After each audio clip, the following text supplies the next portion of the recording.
الرحیم۔ قال اللہ تبارک و تعالی فی القرآن المجید من ذا الذی یشفع عنده الا بإذنہ۔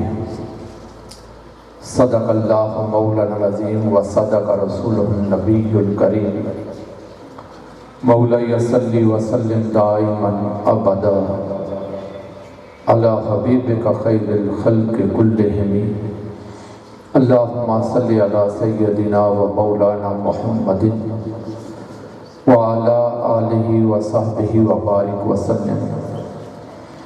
انتہائی واجب الاحترام علماء و مشائخ اعظام، حاضرین و سامعین، خواتین و حضرات، شرکائے درس عرفان القرآن، قائدین و وابستگان تحریک منہاج القرآن، اللہ جل مجدہ کا شکر ہے جس کی توفیق سے تحریک منہاج القرآن ناروال کے زیر اہتمام 5 روزہ دروس عرفان القرآن کی آج تیسری نشست میں شرکت کی سعادت نصیب ہو رہی ہے۔ میری دعا ہے رب کائنات ہم سب کو انوار قرآن اور توجہات صاحب قرآن سے مالا مال فرمائے، اور یہ رمضان المبارک کی پر نور ساتوں میں خوبصورت لمحات اور قرآن مجید کے فہم کی یہ نشستیں ہم سب کے صغائر و کبائر سے درگزر فرما کر اپنے مقرب بندوں میں شامل فرمائے۔ مادیت کے اس دور میں ایسی علمی اور روحانی نشستیں اور ایسی صحبتوں کے انعقاد پر تحریک منہاج القرآن ناروال اور ان کے جملہ فورمز کو مبارکباد پیش کرتا ہوں۔ حاضرین محترم، آج ہم جس موضوع پر گفتگو کریں گے وہ موضوع ہے عقیدہ شفاعت۔ ہم قرآن مجید سے احادیث مبارکہ کے سہارا لے کر یہ سمجھنے کی کوشش کریں گے کہ باری تعالیٰ قرآن مجید کے ذریعے اور آقا علیہ الصلوۃ والسلام کی احادیث مبارکہ کے ذریعے اس موضوع پہ ہمیں کیا رہنمائی ملتی ہے۔ یہ بات ذہن نشین کر لیں کہ عقیدہ شفاعت قرآن مجید کی متعدد آیات، احادیث مبارکہ اور اجماع امت سے ثابت ہے۔ یہ ضروریات دین میں سے ہے، اور اس کا انکار کرنا آقا علیہ الصلوۃ والسلام کی شان شفاعت اور عقیدہ شفاعت کا انکار کرنا قرآنی آیات کا انکار ہے، آقا علیہ الصلوۃ والسلام کی احادیث کا انکار ہے، اور امت کے اجماع کے خلاف ہے۔ میں نے سرنامہ کلام میں سورہ البقرہ معروف آیہ مبارکہ کا کچھ حصہ، جسے ہمارے ہاں عموماً مائیں اپنے بچوں کو گود میں ہی سکھا اور یاد کروا دیتی ہیں، آیت الکرسی کا کچھ حصہ تلاوت کرنے کا شرف حاصل کیا۔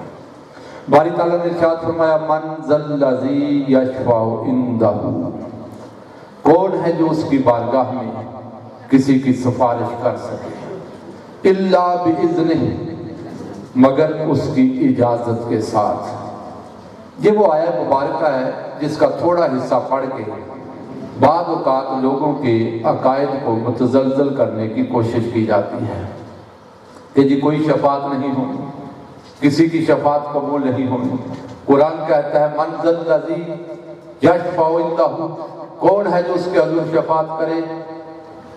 یہ آیہ مبارکہ شفاعت کے خلاف نہیں بلکہ اس کے حق میں ہے، الا باذنہ، مگر اس کی اجازت کے ساتھ۔ اس کا مطلب ہے کہ شفاعت حق ہے، شفاعت کی بھی جائے گی، قبول بھی ہوگی، مگر اس کی اجازت کے ساتھ۔ اجازت کا انکار کوئی بھی نہیں کرتا، ہونا اس کے کرم سے ہے، اس کے حکم سے ہے، اس لیے اس اعتراض کو یہاں سے رفع کیا جانا چاہیے۔ شفاعت کا انکار نہیں ہے، صرف اس کی اجازت پر منحصر ہے، تو اس پر امت کا اتفاق ہے۔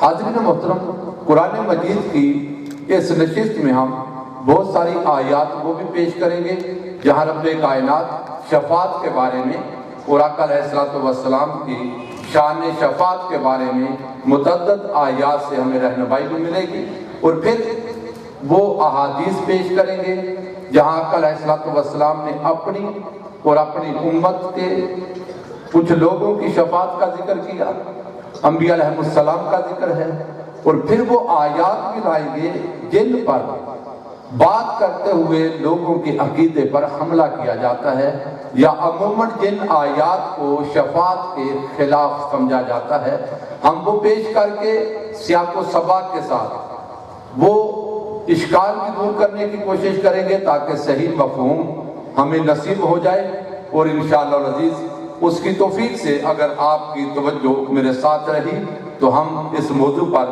آگے بڑھتے جائیں گے۔ یہ بات ذہن میں رکھ لیں کہ شفاعت کے معنی ہیں سفارش کرنا، وساطت، واسطہ، دعا کرنا، درمیان میں پڑھنا یا ثالثی کا کردار ادا کرنا۔ یہ سارے الفاظ دامن شفاعت میں پائے جاتے ہیں۔ صاحب لسان العرب علامہ ابن منظور فرماتے ہیں یہ سوال فی تجاوز یعنی الذنوب والجرائم، گناہوں اور جرائم سے درگزر کرنے کے بارے میں سوال کرنا، اسے شفاعت کہا جاتا ہے۔ صاحب تاج العروس نے لکھا وَطَالِبُ لِغَيْرِهِ يُتَشَفَّعُ بِهِ إِلَى الْمَطْلُوبِ، کسی دوسرے کے لیے شفاعت طلب کرنا جس کی سفارش کے ذریعے منزل مقصود تک پہنچا جائے۔ آئیے قرآن مجید کی معروف آیا ہے سورہ بنی اسرائیل، باری تعالیٰ نے ارشاد فرمایا، 17 نمبر سورہ ہے، اس کا آیا کا نمبر ہے 78۔ باری تعالیٰ نے ارشاد فرمایا عَسَىٰ أَن يَبْعَثَكَ رَبُّكَ مُقَامًا مَحْمُودًا، اے حبیب صلی اللہ علیہ وسلم ان قریب آپ کا رب آپ کو مقام محمود پر فائز فرمائے گا۔ مقام محمود کیا ہے؟ آج میں یا آپ میں سے کوئی اس کا مفہوم بیان کرنا چاہے، کسی دوسرے کو اس سے اختلاف ہو سکتا ہے، مگر میں چاہتا ہوں کہ آج ہم اپنی بات نہ کریں۔ مقام محمود کیا ہے؟ یہ آقا علیہ السلام کی بارگاہ سے رہنمائی لیتے ہیں۔ سیدنا ابو ہریرہ روایت کرتے ہیں، ترمذی شریف، اصحاب رسول نے رضوان اللہ علیہم اجمعین عرض کیا یا رسول اللہ صلی اللہ علیہ وسلم، یہ جو رب نے فرمایا کہ آپ کو مقام محمود پر فائز فرمایا جائے گا، یہ مقام محمود کیا ہے؟ تو آقا علیہ السلام نے خود ارشاد فرمایا مقام محمود مقام شفاعت ہے۔ پھر ابن عباس نے لکھا، سید عبداللہ بن عباس رضی اللہ تعالی عنہما رئیس المفسرین، میں تو عرض کرتا ہوں دین ان سے سیکھیں، مسائل کی رہنمائی ان سے لیں جنہوں نے حضور کے قدموں میں زندگی بیٹھ کر دین سیکھا اور آگے حضور کی امت کو پہنچایا۔ عبداللہ بن عباس سے بڑا مفسر کون ہے؟ ان سے پوچھئے، فرماتے ہیں مقام محمود مقام شفاعت ہے، وہ دن جس دن اولین و آخرین ہر کوئی میرے رسول کی شان دیکھے گا اور میرے رسول کی ثنا بیان کرے گا۔ محشر کا دن ہوگا، آدم سے قیامت تک ہر کوئی حشر کے میدان میں کھڑا ہوگا۔ جب آقا علیہ السلام یہ سارا منظر سج چکا، حشر کا میدان سج چکا، اولیاء اپنی شان کے لائق بلند مسندوں پر جلوہ فروز ہوں گے، انبیاء علیہ السلام اپنی شان کے لائق بلند ممبروں پر بیٹھے ہوں گے، کائنات کا رب اپنی شان کے لائق اپنے عرش پر جلوہ فروز ہوگا۔ آدم سے قیامت تک ہر کوئی حشر کے میدان میں جمع ہوگا۔ جب یہ محشر سج چکا تو کائنات کے تاجدار کی سواری آئے گی۔ میرے عزیزو ذرا توجہ کرنا، میرے رسول کی سواری آئے گی، کائنات کے تاجدار جب حشر کے میدان میں جلوہ فروز ہوں گے، انبیاء کہیں گے محمد بھی نبی ہے، ہمارے ساتھ بیٹھے گا، رسل کہیں گے محمد بھی رسول ہے، ہمارے ساتھ بیٹھے گا، فرشتے کہیں گے مالک وہ حبیب آیا جس کی خاطر تو نے بزم کونین سجائی تھی، بتا تیرے مصطفیٰ کو کہاں بٹھایا جائے؟ جواب آئے گا فرشتوں میرا رسول میرا محبوب آیا ہے، عرش خدا پر میری کرسی کے دائیں طرف ایک کرسی لگائی جائے اور خدا کے پہلو میں مصطفیٰ کو بٹھایا جائے۔ قیامت کے دن جب میرا اور آپ کا نبی عرش خدا پر رب کے ساتھ کرسی پر بیٹھے گا، آواز آئے گی یہ مقام محمود ہے۔ پھر آقا علیہ الصلوۃ والسلام اس مقام پر بیٹھ کر امت کی شفاعت کریں گے۔ عزیزان محترم، صاحب تفسیر خازن نے لکھا مقام محمود مقام شفاعت ہے۔ حضرت امام سیوطی فرماتے ہیں مقام محمود مقام شفاعت ہے۔ پھر سورہ النساء ہے، یہ انتہائی قابل توجہ اور ایمان افروز آیہ مبارکہ ہے۔ سورہ کا نمبر ہے 4، آیہ مبارکہ کا نمبر ہے 64۔ باری تعالیٰ نے ارشاد فرمایا وَلَوْ أَنَّهُمْ إِذْ ظَلَمُوا أَنفُسَهُمْ، اے ایمان والو اگر اپنی جانوں پر ظلم کر بیٹھو۔ ظلم کیا ہے؟ قرآن نے شریعت نے کہا یہ کام کرنا، بندے نے نہ کیا۔ شریعت نے کہا یہ نہ کرنا، انسان کر بیٹھا، قرآن کا حکم توڑ بیٹھا، اللہ کے حکم کی نافرمانی کر بیٹھا۔ باری تعالیٰ کو معافی مانگنا چاہتے ہیں، کیا کریں؟ فرمایا ایک ہی دروازہ ہے، مالک کیا کریں؟ جاؤکا، اگر معافی مانگنا چاہتے ہو میرے رسول کی چوکھٹ پہ آ جاؤ، میرے نبی کے قدموں میں آ جاؤ۔ پروردگار بڑی دور مدینہ تو رہا۔ آج مہنگائی کے اس دور میں جب اپنے گھر کا چولہا جلانا مشکل ہو گیا، عام انسان پریشان ہے کہ مدینہ کیسے جائیں۔ گناہ زندگی میں بڑے ہیں، معافی مانگنی ہے۔ رب نے کہا جاؤ کا دہلیز مصطفیٰ پہ آؤ۔ علیہ الصلوۃ والسلام مالک کیا کریں؟ فرمایا گھبراؤ نہیں، یہ دربار مصطفیٰ ہے۔ جو مدینہ نہیں آ سکتا وہ ناروال میں بیٹھا بیٹھا دل کا رخ مدینے کی طرف کر دے۔ اور میرے شیخ ڈاکٹر محمد طاہر القادری نے جہاں ایک بڑا خوبصورت جملہ بولا، اس جملے کو اگر سماعت ذوق سے کریں تو ہمارے ایمانوں پر بہار بن جائے گا۔ فرماتے ہیں لگتا یوں ہے رب کہنا یہ چاہتا ہے اے کعبہ کے سامنے سر جھکانے والوں، دل دہلیز مصطفیٰ پہ جھکا لے۔ فرمایا جاؤک، معافی چاہتے ہو میرے نبی کی چوکھٹ پہ آؤ، میرے نبی کے جوڑے اپنے سر کا تاج بناؤ، آؤ دہلیز مصطفیٰ پہ۔ پروردگار پھر فرمایا فاستغفر اللہ، اب معافی مانگو اللہ سے۔ حکم توڑا قرآن اور خدا کا، معافی مانگنی ہے خدا سے۔ باری تعالیٰ معافی تجھ سے مانگنی ہے، کہا قبول اس کی ہوگی جو میرے نبی کی چوکھٹ پہ آئے گا۔ مالک پھر اب معافی مانگو، پروردگار معاف کر دے گا؟ فرمایا نہیں۔ مولا کیوں؟ کہا انتظار۔ مالک کس کا؟ واستغفر لهم الرسول، میں دیکھوں گا کہ میرا رسول تمہاری شفاعت کرتا ہے یا نہیں کرتا۔ ساری زندگی گناہوں میں ڈوبا رہا، خطاؤں میں پڑا رہا، نافرمانیاں کرتا رہا، مگر من کا تعلق در رسول سے جوڑے رکھا۔ آج گناہوں کی گٹھڑی باندھ کر میرے نبی کی چوکھٹ پہ آ گیا، یا رسول اللہ صلی اللہ علیہ وسلم جیسا بھی ہوں آپ کا کلمہ پڑھنے والا، آپ کا غلام ہوں، نظر کرم فرمائیے۔ حضور نے دیکھا جیسا بھی ہے تو میرا غلام، میری محبت کا دم بڑھتا تھا، میرا ذکر ہوتا من جوش مارتا تھا، میرا درود و سلام ہوتا آنکھیں عشق آلود ہو عشق والی ہو جاتی، اس کے من کا تعلق جڑا تھا، میرا ذکر ہوتا تھا، سینہ ٹھنڈا ہوتا تھا۔ میرے رسول نے دیکھا میرا غلام آیا، حضور نے عرض کیا پروردگار جیسا بھی ہے میرا غلام ہے، کرم فرما دے۔ لَوَجَدُ اللَّهَ تَوَّابًا رَحِيمًا، میرے رسول کے لب بعد میں ہلیں گے، کائنات کا رب آنے والے کی توبہ پہلے قبول کرے گا۔ ناروال کی سرزمین کے اہل دانش و فکر کا اجتماع ہے۔ میرا سوال یہ ہے اگر معاذ اللہ شفاعت کا عقیدہ جائز اور درست نہ ہوتا تو قرآن آج بھی لوگوں کو کہہ کے در رسول پہ بیچتا۔ رب فرماتا جاؤ میرے نبی کی چوکھٹ پر، جب قرآن کہہ رہا ہے، کائنات کا رب آواز دے رہا ہے میرے نبی کی چوکھٹ پہ آؤ، تو اس کا مطلب ہے رب کہتا ہے کہ توبہ قبول ہی شفاعت نبی سے ہوتی ہے۔ عزیزان محترم، پھر سورہ آل عمران ہے، باری تعالیٰ نے ارشاد فرمایا فَاعْفُ عَنْهُمْ، اے محبوب صلی اللہ علیہ وسلم ان سے درگزر فرمائیے، ان کو معاف فرما دیجیے۔ وَاسْتَغْفِرْ لَهُمْ، اور ان کی شفاعت کیجیے، ان کی سفارش کیجیے۔ پھر سورہ الضحیٰ ہے، باری تعالیٰ نے ارشاد فرمایا وَلَا سَوْفَ يُعْطِيكَ رَبُّكَ فَتَرْضَىٰ، ان قریب آپ کا رب آپ کو اتنا دے گا کہ محبوب آپ راضی ہو جائیں گے، آپ راضی ہو جائیں گے۔ اس کا شان نزول مسلم شریف نے لکھا کہ ایک دن کائنات کے تاجدار اللہ کے حضور بڑی گریہ زاری میں تھے۔ آقا علیہ السلام مسلسل روتے رہے، چشمان مقدسہ تر ہیں، آنسو بہتے رہے۔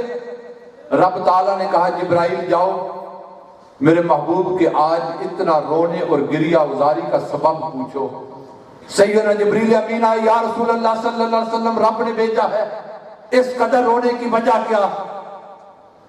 امام الانبیاء کا کلمہ پڑھنے والوں میرے رسول کا یہ فرمان سنو، اپنے مقدروں پہ رشک کرو۔ محبوب کیوں روتا ہے؟ عرض کیا باری تعالیٰ میں اپنی امت کے بارے میں پریشان ہوں، میری امت سے درگزر فرمانا۔